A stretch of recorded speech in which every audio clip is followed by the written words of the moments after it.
మన రాష్ట్రంలో అధికారంలోకి రావడానికి వైఎస్ కుటుంబం ఎంతమంది ప్రాణాలు తీసింది, అందులో టాప్ 4 ప్రముఖులు ఎవరు అనే వివరాలను కొన్ని మనం ఇప్పుడు ఈ వీడియోలో తెలుసుకుందాం.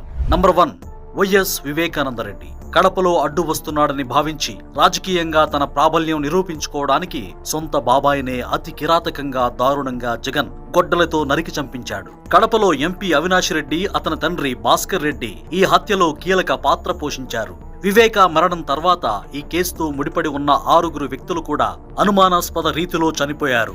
వివేక కుమార్తె సునీత న్యాయం కోసం జగన్ పై నాటి నుండి నేటి వరకు పోరాటం చేస్తోంది. నంబర్ 2, పరిటాల రవి. వైఎస్ కుటుంబ దోపిడీలకు రాయలసీమలో అడ్డు వస్తున్నాడని భావించి రాజశేఖర్ రెడ్డి ముఖ్యమంత్రి అవగానే అత్యంత కిరాతకంగా దారుణంగా అధికారాన్ని అడ్డం పెట్టుకుని గన్మెన్ల చేతనే రవిని చంపించారు. ఆ సమయంలో అనంతపురం జిల్లా మొత్తం వారం రోజుల పాటు కన్నీటి పర్యంతమైంది. ముద్దుసీను చంపాడంటూ